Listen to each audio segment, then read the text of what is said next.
Halo sahabat boleh tahu, kembali lagi di Balik Gelap. Cina bukan hanya dikenal sebagai negara dengan ekonomi besar kedua di dunia, tetapi juga sebagai salah satu pemberi pinjaman terbesar di dunia. Tapi tahukah kalian bahwa di balik investasi besar ini, banyak negara justru terjebak dalam lilitan hutang dari negara Cina. Siapa saja mereka? Simak terus video kali ini karena di urutan pertama pasti kalian akan terkejut.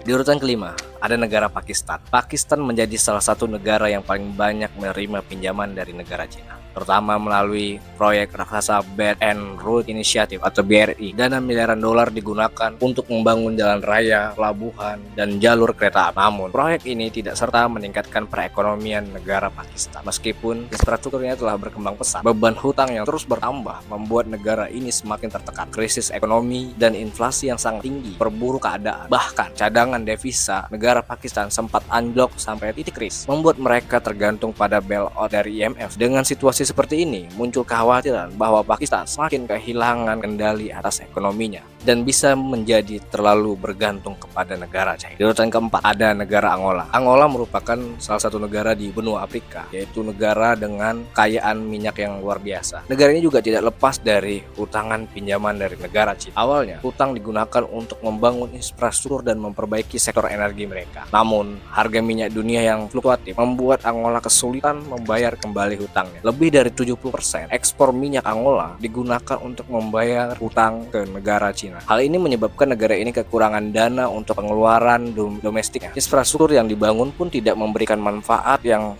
besar seperti yang diharapkan karena kurangnya manajemen yang efisien. Akibatnya, tingkat pengangguran tetaplah tinggi dan rakyat Angola justru semakin kesulitan. Jika tren ini berlanjut, apakah Angola bisa keluar dari lingkaran hutang China? Dan di urutan ketiga, ada negara Ethiopia. Ethiopia bercita-cita menjadi pusat ekonomi di Afrika Timur. Dengan bantuan pinjaman Cina, mereka membangun jaringan kereta api modern, bendungan besar, dan berbagai proyek infrastruktur lainnya. Ambisi besar ini seolah membuka jalan menuju masa depan yang sangat cerah, tetapi tantangan yang dihadapinya justru jauh lebih kompleks. Pada awalnya, proyek infrastruktur ini dianggap sebagai langkah maju bagi negara Ethiopia untuk menarik investasi dan mempercepat pertumbuhan ekonomi di negaranya. Namun, lonjakan hutang yang sangat besar ditambah dengan perlambatan ekonomi global membuat negara ini semakin sulit membayar hutang ke negara Cina. Sumber pendapatan dan negara ini tidak cukup untuk menutupi pembayaran hutangnya karena semakin memperparah situasi. Ethiopia pun harus bernegosiasi ulang dengan negara Cina untuk memperpanjang jangka waktu pembayaran dan mencari solusi yang lebih berkelanjutan. Jika gagal menemukan jalan keluar, negara ini beresiko mengalami krisis ekonomi yang lebih dalam. Apakah Ethiopia akan mampu bertahan keluar dari jeratan hutang ini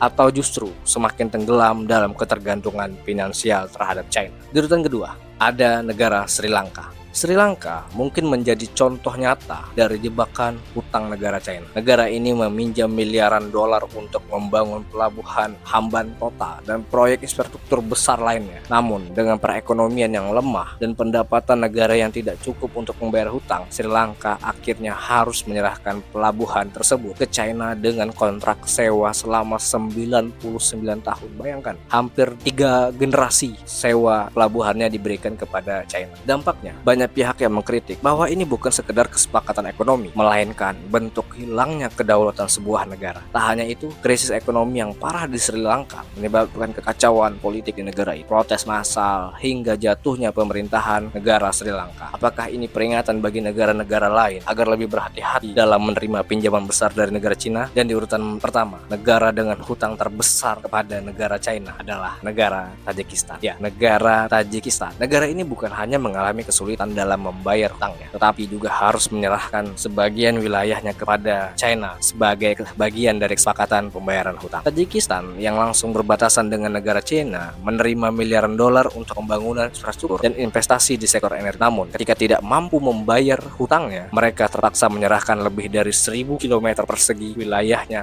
Mereka terpaksa menyerahkan lebih dari 1000 km persegi wilayahnya ke China sebagai kompensasi. Ini adalah contoh nyata bagaimana berhutang dapat mengancam kedaulatan suatu negara. Dengan kondisi ini, muncul kekhawatiran bahwa negara-negara kecil yang berhutang besar ke China dapat dipaksa memberikan konsesi ekonominya atau bahkan wilayah mereka. Apakah ini benar-benar strategi geopolitik China? Sangat kita tunggu untuk kedepannya bagaimana. Dan harapan terbesar kita adalah semoga Indonesia tidak mengikuti langkah Tajikistan yang oke teman-teman, itulah 5 negara dengan hutang terbesar ke China. Apakah ini sekedar pinjaman biasa atau strategi dominasi global menurut teman-teman semua? Apa pendapat kawan-kawan? Jangan lupa untuk berikan komentar di bawah ini, dan jangan lupa subscribe dan like dan share kepada teman-teman yang lain agar kawan teman-teman yang lain tidak ketinggalan berita ini. Terima kasih sudah menonton video ini. Sampai jumpa di video berikutnya.